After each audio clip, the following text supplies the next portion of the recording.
everyone, my name is Simran Sengar and in this video we will talk about natural vegetation and wildlife. So first things first, what is natural vegetation? Natural vegetation refers to the plants and trees that grow in the nature without human interference. So the prerequisite for natural vegetation is that they should grow without human interference. Okay? Then, what is wildlife? Wildlife refers to all the plants, animals, birds, and organisms that live in their natural habitat. Alright, so natural vegetation and wildlife means they are very much connected to the nature and there should be no human interference in that. Okay, now natural vegetation and wildlife, they all exist in a thin narrow zone of contact between lithosphere, hydrosphere and atmosphere. So the part where all three of these meet, that is this narrow zone of contact, is called biosphere. Okay, so biosphere is basically that layer where life exists. ठीक है? Now, in biosphere, living organisms are interrelated and interdependent to each other for survival. This life supporting system is called ecosystem. So the system where all the living organisms are interrelated to each other, that is called ecosystem. For example, you can see in this picture how this little silkworm is very much dependent on the mulberry tree. Okay, now natural vegetation and wildlife are valuable resources. Why are they valuable resources? Because plants provide us with timber, they give shelter to the animals, produce oxygen, protect the soil, and so on. So this we have already done in the previous classes, how the plants and animals are useful to us. Okay, so let's quickly have a look at how is wildlife useful to us, because they provide us milk, meat, hides and wool. And insects like bees help in the pollination of flowers. What is pollination of flowers? Pollination of flowers is a method whereby there is transfer of the pollen grains from one flower to another or from one plant to another plant.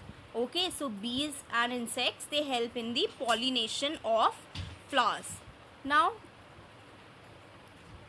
one more thing is decomposers.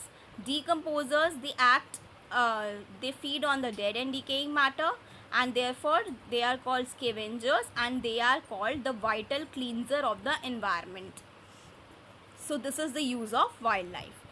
Now coming to the next topic, distribution of natural vegetation.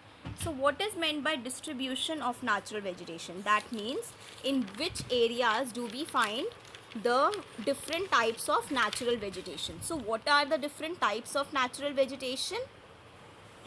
So let's have a look. Now, depending upon temperature and moisture, the major vegetation types of the world are forest, grassland, scrubs and tundra. Let's have a look. So forest are those areas where rainfall is very high.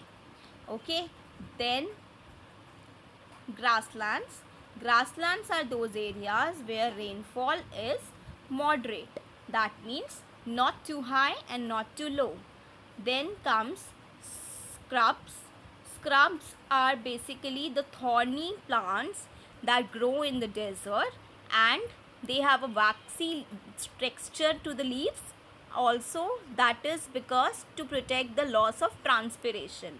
And what about there? The rainfall is very low. Then the last is tundra. What is tundra vegetation? Tundra vegetation is that vegetation which is found in alpine nature, or we can say it is found in polar regions. Okay.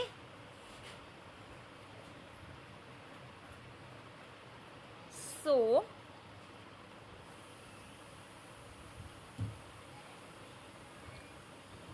In order to feed the growing number, the large areas of forest have been cleared to grow crops.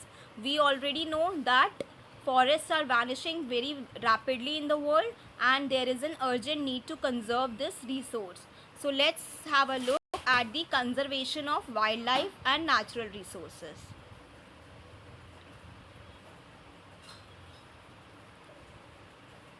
So, what is the need to conserve wildlife and natural resources? Because there is a deforestation, soil erosion, constructional activities, forest fire, tsunamis, and wildlife. These are the natural and human factors which accelerate the extinction of resources. That means which are responsible for the extinction of resources. Which resources are we talking about? Natural vegetation and wildlife resources. Now moving on, how can we protect these wildlife and natural vegetation? By making national parks, wildlife sanctuaries, biosphere reserves. The natural vegetation and wildlife can be preserved. Then conservation of creeks, lakes and wetlands is necessary. Can you tell me the name whereby the protection of the name of the convention which protects the wetlands of the world? Yes, that is Ramsar Convention. We'll talk more about it in the separate. Now, there is a balance between the environment. Now, if the number of species is not disturbed, there is a balance. But if one of the species is wiped out suddenly, then it is going to affect the other form of species, right? Why so? Because it feeds on the species which has been wiped out, and hence it is going to affect the other one, and then henceforth the chain will go on. As you can see, this is a clip of the newspaper for forest fire. Currently there was a huge forest fire in Amazon forests, and every year in California